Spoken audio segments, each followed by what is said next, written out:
மீகா 6ஆம் அதிகாரம். கர்த்தர் சொல்லுகிறதை கேளுங்கள். நீ எழுந்து பர்வதங்களுக்கு முன் உன் வழக்கைச் சொல். மலைகள் உன் சத்தத்தை கேட்க கடவது. பர்வதங்களே, பூமியின் உறுதியான அஸ்திபாரங்களே, கர்த்தருடைய வழக்கை கேளுங்கள். கர்த்தருக்கு அவர் ஜனத்தோடே வழக்கு இருக்கிறது. இஸ்ரவேலோடே அவர் வழக்காடுவார். என் ஜனமே, நான் உனக்கு என்ன செய்தேன்? நான் எதினால் உன்னை விசனப்படுத்தினேன்? எனக்கு எதிரே உத்தரவு சொல்.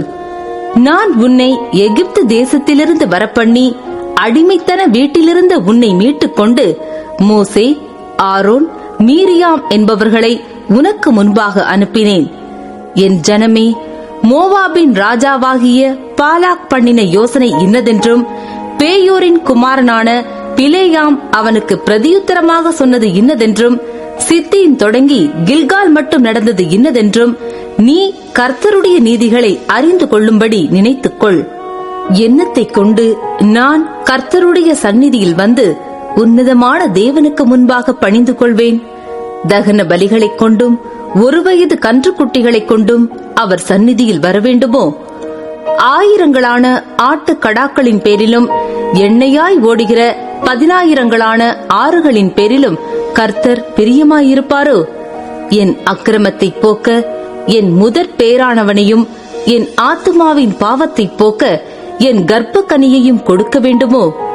மனுஷனே, நன்மை இன்னதென்று அவர் உனக்கு அறிவித்திருக்கிறார்.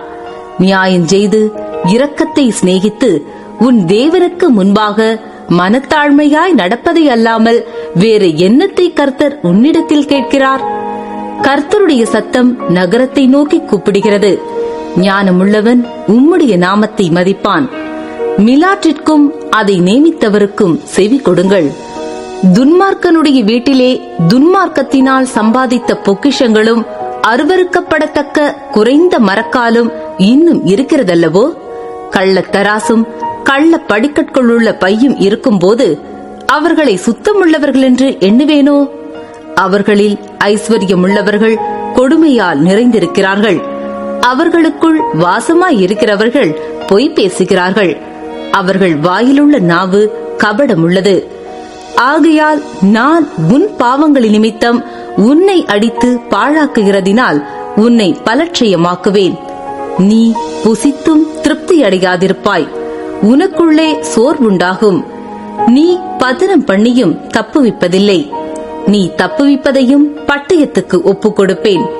நீ விதைத்தும் அறுக்காமற் போவாய். நீ ஒலிவ பழங்களையும் திராட்சை பழங்களையும் ஆலையாடின போதிலும் எண்ணெய் பூசிக்கொள்வதுமில்லை, ரசம் குடிப்பதுமில்லை. நான் உன்னை பாழாகவும் உன் குடிகளை ஈசலிட்டு நிந்திக்கிற நிந்தையாகவும் வைக்கும்படி உம்ரியினுடைய கட்டளைகளும் ஆகாப் வீட்டாருடைய எல்லா செய்கைகளும் கைக்கொள்ளப்பட்டு வருகிறது. அவர்களுடைய ஆலோசனைகளிலே நடக்கிறீர்கள். ஆகையால் என் ஜனத்தின் நிந்தையை சுமப்பீர்கள்.